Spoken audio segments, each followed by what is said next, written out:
Quais são as consequências que esse sentimento de rejeição, que tem a origem aí, você já pode identificar algumas dessas aí, né, dessas causas. Quais são as consequências, então? Eu vou começar dizendo, todos os tipos de medo que você sente pode ter origem na rejeição. O sentimento de rejeição, essa raiz maldita que alimenta o fruto dos medos, é o sentimento que mais é um grande gerador de medos na nossa vida. Bom, aí medos milhares, diversos, tá? Outras consequências, depressão, que a gente está hoje vivendo um quadro absurdo, meu Deus, desesperador, doloroso de pessoas deprimidas, mas que não tem coragem. Não tem coragem. E se você está vivendo um quadro depressivo, pelo amor de Deus, assume esse negócio, tenha coragem, lute pela vida. Depressão é uma espécie de morte dentro da vida. Mas você tá viva, então vamos lá, lute pela vida. E eu tô falando isso porque eu já vivi esse quadro. Então eu me sentia rejeitada, cresci me sentindo rejeitada, buscava aceitação das formas mais diversas. Até hoje é até engraçado, porque já sarou, graças a Deus já sarou meu coração.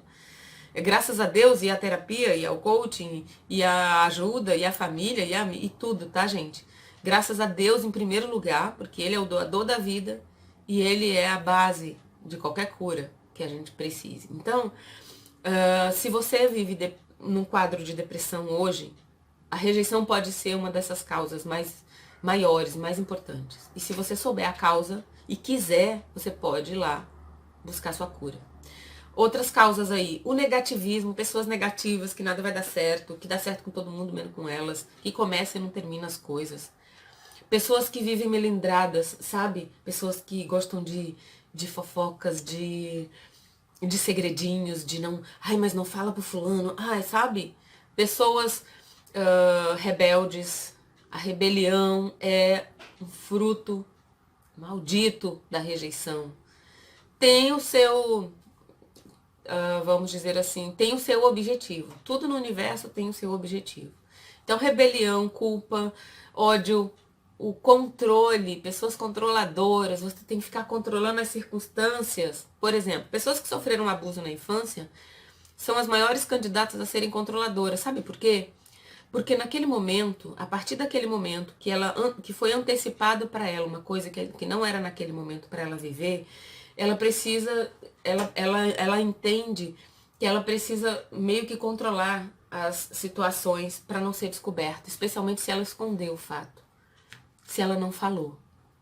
Ou então, elas precisam o tempo todo estar cuidando para não serem abusadas de novo ou agredidas de novo, dependendo de como foi isso, tá?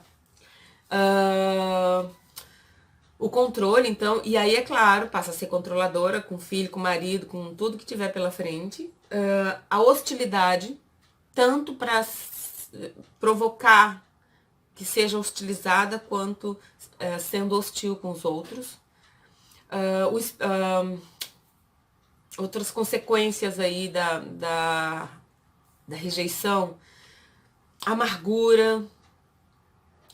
Eu tenho uma coisa muito legal. Ai, não tenho nenhuma régua aqui, mas eu vou usar o que eu tenho. Nós medimos sempre os outros com a nossa régua. Isso é automático. Só depois que a gente toma consciência que a gente pode mudar. Então, assim, as pessoas que se sentem inferiores às outras, para baixo, né? Inferior para baixo, porque a inferioridade também é uma consequência da rejeição.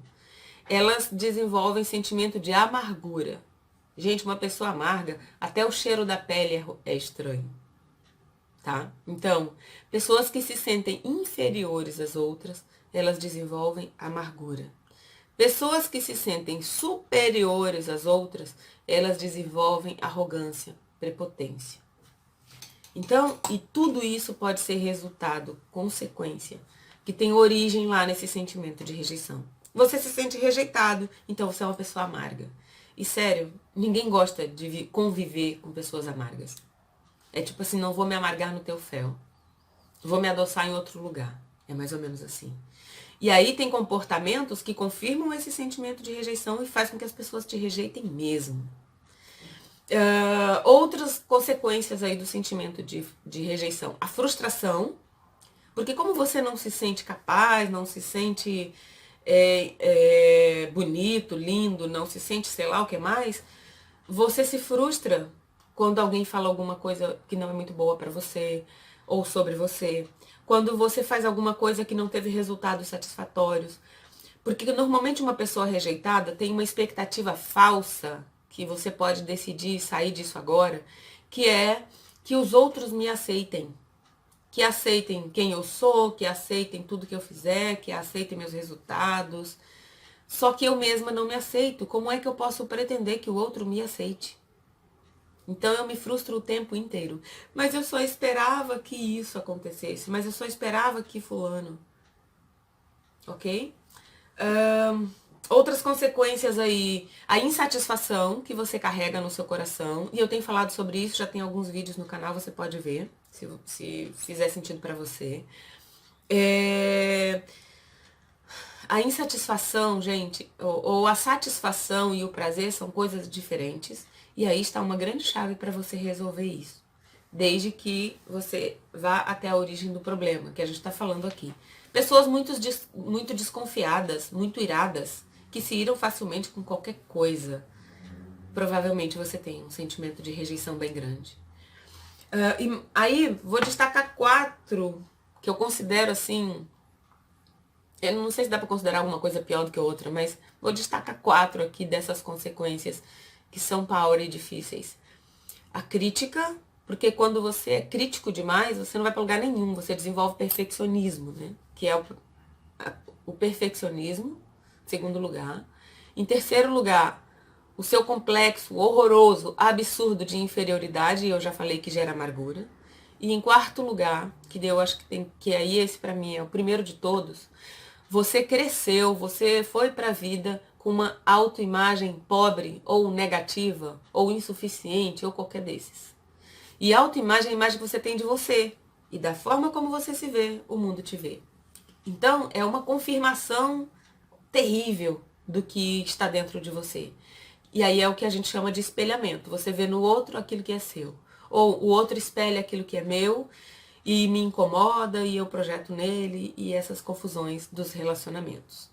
Então, o que é a rejeição nós já sabemos, né? É se sentir desprezado, descartado ou descartável, sem valor, não suficiente, tudo isso. Ou ser lançado de volta, né? Por isso que tem filhos que nunca saem da casa dos pais. Porque eles acham que é o único lugar que eles podem ficar, mesmo não se sentindo aceitos, amados, plenos, até porque senão já teria ido para a vida, viver todo o seu potencial. Próximo tópico nosso aqui é como é que eu lido, já que agora eu sei as causas da rejeição, consequências da rejeição. Mas antes de como é que eu lido, eu quero dizer como é que você se sente quando você é rejeitado. Você se sente inadequado. Dá uma olhada lá na sua infância, você chegou na escola todo desconfiado, assim. Podia jogar bola, podia interagir. Eu não sei qual era o seu comportamento, qual que você adotou. Se era tímido, se era terrível, se era o mais pop de todos, se era o mais inteligente, que era o CDF. Não sei qual comportamento você adotou, o que é que tá pra você. Mas talvez você tenha construído esse caminho porque você se sentia inadequado, insuficiente, incapaz, vítima, injustiçado, pobre. A pobreza também é uma das consequências do sentimento de rejeição, porque se você não se sente capaz de realizar, tudo que você realiza é insuficiente, você continua pobre e revoltado. Revoltado. Tem criança ali que quando vai pra escola, tô falando já da segunda infância, né? Que é revoltado com tudo. Joga pedra nos amiguinhos. Pedra não tem nas escolas hoje, né? Mas o que tiver na mão. Você se sente... Quando você carrega esse sentimento de rejeição, é possível que você tenha uma grande pena de si mesmo. Coitadinho de mim. É óbvio que você vai dizer, tá louca. Mas é verdade. Pode observar. Você tem uma pena tão grande de você, mas é uma coisa tão horrível. Gente, é tão... É um troço tão horroroso. Eu tenho ódio dessa história de ter pena de si mesma. E aí eu tô falando um ódio no sentido assim de que enquanto você não esmaga, não espreme esse troço, não joga fora o bagaço desse fruto, não se livra dele, meu Deus, é horrível. Você fica oprimido pelos outros. Você faz coisinhas, você vive de migalhas, você é um mendigo da vida. É horrível. É uma coisa horrível. E eu sei que você que vive isso, você sabe o que eu tô dizendo. É horrível. Eu acho que a coisa que mais me dá revolta hoje, assim, indignação. Revolta é outra coisa. Indignação. É essa história da gente ter pena da gente mesmo. Porque é uma miséria. É um troço horrível. E se você se sente, se a sua raiz principal da sua vida é a rejeição, você carrega esse troço de ter pena de você mesmo. E é horrível isso. Você é coitadinha. E as pessoas te tratam como coitada. E junto com isso vem um dos. Nós temos dois sentimentos base para toda. Vou chamar assim, para toda maldição da nossa vida: o orgulho e o egoísmo. O orgulho impede você de receber, de desenvolver a humildade. Tem gente que confunde pobreza com humildade. Não tem nada a ver, tá? Humildade é o estado mais elevado do espírito. E pobreza é o resto. Então não mistura mais isso. Não fala que é uma família humilde. Eu conheço muito pobre que é orgulhoso até a tampa, transbordando. Então, orgulho impede você de receber. E se você não aprender a receber, você vai continuar pobre. E o egoísmo impede você de dar. Existe uma diferença entre dar o que sobra, dar por pena e dar com todo o coração. A doação genuína é por amor. Só que como é que você vai conhecer o que é amor se o seu coração está cheio de pena e de culpa? E mais uma coisa sobre a pena, gente. Pena é uma das máscaras da raiva. Você tem pena de você, você tem pena do outro. Aí você vai lá e deu um negócio, mas exige que a pessoa faça com aquilo que você deu, aquilo que você gostaria que ela fizesse. Por exemplo, você deu... eu me lembro de ganhar um vestido lindo e maravilhoso quando era criança e a pessoa dizer, vê se cuida direitinho desse vestido. Tipo assim, eu tô te dando, você tem que cuidar. Eu vou fazer o que eu quiser, meu, né? Mas enfim. Então, provavelmente você que carrega esse sentimento de rejeição, você sinta todas essas coisas. Você não se sente amado, você não se sente aceito, você não se sente capaz.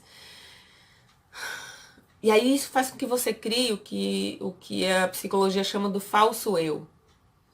É um personagem que você criou, como se a gente fosse capaz de colocar um troço por cima, né? Vamos dizer assim, inconscientemente é isso que a gente faz. E aí você cresce e vai pra vida e vai vivendo a vida com o que eu vou chamar aqui de deficiência emocional. Você é um deficiente emocional ou sentimental dentro do que nós estamos colocando. E aí a minha pergunta é assim, se você é um deficiente, se você sofreu um acidente, ficou com um problema na sua perna, o que você vai fazer? Você vai procurar imediatamente o médico, você vai fazer tudo o que for possível para recuperar a sua perna. Você concorda? Eu faria isso, gente. Não consigo me imaginar sem uma perna. Agora, o que é que você está fazendo com as suas pernas emocionais quebradas? O que é que você está fazendo com seus braços emocionais rompidos?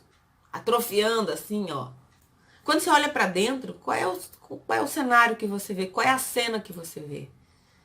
É lindo, é maravilhoso, tá indo numa construção incrível, ou ainda é muito horrível? Porque se você ainda tem um sentimento de rejeição acentuado na sua vida, esse cenário não pode ser bonito. Essa atrofia emocional, essa doença, esse troço que você carrega, esse desequilíbrio nas suas áreas da sua vida, isso não é bonito. Isso não é apreciável.